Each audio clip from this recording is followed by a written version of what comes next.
So, e-commerce. I will just start off very quickly with a short video just to get to my point in the next slides.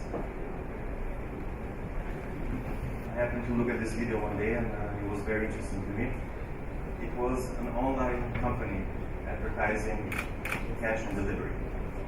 So it sounds a bit counterintuitive. Why would an e-commerce player try to sell via cash? It just doesn't really make no sense.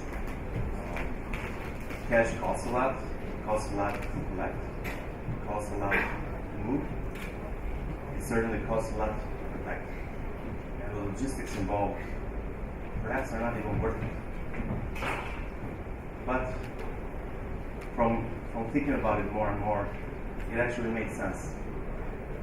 Because I believe that a good e-commerce business is a fluid one. It adapts to its environment and does all it can to close a sale. So a costly and logistically difficult sale is certainly much, much better than no sale.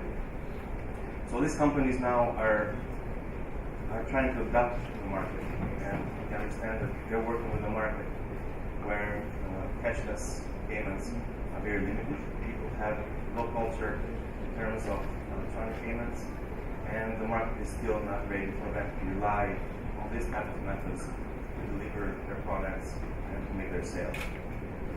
And unfortunately, we are noticing the same things in Slovenia. We have online retailers who are advertising as an advantage the fact that they offer cash on delivery. And this is just part of the problem with the ecosystem. We notice that the wheels of the e-commerce players, so the online retailers and companies who like to sell things remotely, they're moving much faster than the ecosystem. The ecosystem is still trying to keep up, and in my opinion, it's still very far away. For example, an issue which many of us might have in the room today is when we order a good remotely, regardless of what it is. There are at least 3 phone calls involved. There are at least 3 phone calls between me and my pizza. So every time I order delivered food, first I have to call, and I have to make the order, and then I give my address. And a few minutes later, the pizza place calls me back to confirm my address before the pizza is delivered.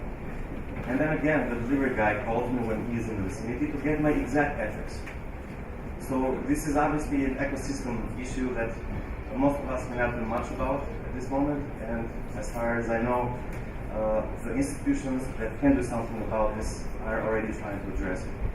And we hope that they will do something about this soon, because it's for the good of the e-commerce ecosystem. However, there is another issue which most of us in the room, at least some of us, can do something about. The financial institutions and the technology providers can do something to address another major blocker in e-commerce. And that is the uninvolved culture of distant payment methods and limited access to it. So just to illustrate, I will tell you a very quick story of a friend of mine who ordered a pair of shoes online from a Albanian retailer. Being an educated user in terms of online buying, he paid for it upon purchase, and I believe it chose to pay via PayPal. The next day, the delivery guy, the carrier, brings the shoes that he ordered, and he asks for the money of the shoes. So there was this strange moment there. He was trying to explain to the carrier that I have already paid for my shoes. Please just give them to me so I can wear them. And the guy just wouldn't hand him the shoes because he knew that he goes there, he drops the box, and he collects the money. This is just what he does. It's part of his job as a carrier. So my friend had actually had to call the online retailer, explain to him the situation, and only after that he was able to actually receive his shoes. And this is a common theme throughout all the partners that we as Mpesa work with. Every single one of our partners who is trying to work towards e-commerce, they have this issue. How to get people to pay before the order is delivered. Not just to cut the costs, but to make the customer experience also better. What is happening today in Albania is a very strange phenomenon. The transportation companies are offering cash-on-delivery services. So we have transportation companies offering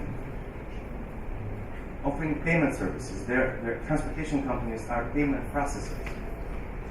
So this would be the equivalent of PayPal delivering shoes to my home address. It just doesn't make much sense. It's not what they do. They don't want to do it, but they will do it for a price no one else can. So the story that I mentioned before is obviously some internal process management issue of this online retailers who are just not used yet to cashless payments. But what struck me was that they have not even bothered to count cashless payments into the process management. It just did not exist. 99% of their sales were via cash on delivery. By coincidence, as I was working on this presentation, I get a link from a friend of mine, and he was working on this research. And he told me, please, Dorien, visit this link, and it's an online questionnaire. It will take just a few minutes, and it's about the barriers to e-commerce. So this was obviously very convenient for me because I was just working on this presentation, and I said, please, you need to give me some numbers. I need to back up my speech with some numbers. And he was very glad to do so. The numbers, the research is not yet published, so I will not mention any names yet. But I can show you this graph, I hope. Oh, okay. Maybe we can see the first and the last video. Yeah, thank you. So this is just one graph that I got from the research. The question was, how much of a barrier to e-commerce is limited card usage culture in Albania? And as you can see, 93% of the participants to the questionnaire, and mind you, the participants were e-commerce players. They were e-commerce professionals. They knew what they were talking about.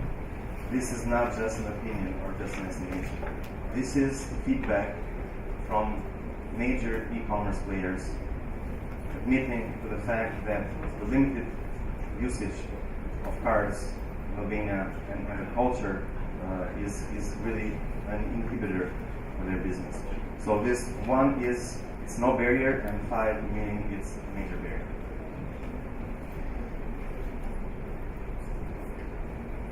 So well, I was kind of happy to see this graph because it kind of strongly proves my point today. It's also kind of sad to see that the e-commerce industry is being held captive from lack of user access. Just yesterday, there was the second yearly meeting of the National Payment System Committee. It's a committee organized by the Bank of Albania. And the World Bank had something very interesting to say. This is the data from their latest research, the World Bank. It was a bit shocking. We knew the numbers were not so good in favor of the bank population, but this was obviously an eye-opener.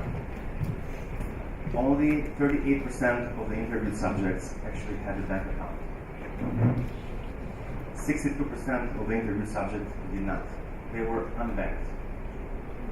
And out of the 38% of the banked subjects, 80% of them had a card, a bank card, that they only used to withdraw cash from an ATM. So we're talking about a very civilized country in many ways, but still left behind in terms of financial inclusion. So we as Mpesa are taking this kind of message very seriously. We certainly do not see Mpesa as just a way for people to move money between each other. We do not even see Mpesa as just as a payment processor or an e-commerce platform. What we want to see ourselves as is a partner to the e-commerce industry. And we are working very hard to do just this. So today I'm very glad to announce to you that Mpesa has just launched the very first e-commerce method, e-commerce product, targeting every single customer, potential customer in Albania. It's a product which is offered to the merchant, virtually to any company. So now any company can open an Mpesa merchant account. They can start benefiting from this service straight away from hundreds of thousands of potential customers. And we have made it super easy for them to open this account. Any business can just log on to Vodafone.al or VodafoneMPesa.al, fill out a very simple form, submit some documents. That's basically it. At the same time, we're making it very easy for the customers to sign up for Mpesa. Currently, in 1 year of operations, we've signed up 250,000 customers already, and the numbers are growing rapidly. From the moment the customer signs up, it only takes a few minutes, they immediately have access to all Mpesa services. So they can start sending money right away, they can start receiving money right away, receiving money even from abroad with our international money transfer service, also recently launched. They can pay utility bills and other type of bills. They can pay for various subscriptions like digital TV or internet very soon. And now they can also finally be able to purchase goods and services in a cashless method. So the way that we have chose to launch this product first is via USSD interface. As Bora previously mentioned, USSD has been the interface of choice for Albanians for many years. It is widely used with hundreds of thousands of customers every month. It's very well trusted because people have tried it over and over again, and it works great. But what's more important for Mpesa is that it's inclusive. It leaves no one behind. 100% of the Albanian telecommunication subscribers having any basic phone can actually use it. So we believe that in a country so small, we really cannot afford to discriminate anymore. If you do not have a smartphone, that's no problem. You can still use Mpesa. If you do not have internet connection, that's no problem. You can still use Mpesa. And this is not good only for the customer. This is good for the merchant who's trying to sell goods via cashless methods because his access is wide open. So just to show you very quickly how it works, it's extremely basic on purpose and it's extremely simple. So the customer goes into the Mpesa menu and he chooses, it's a bit faded on the screen so I'll try to explain.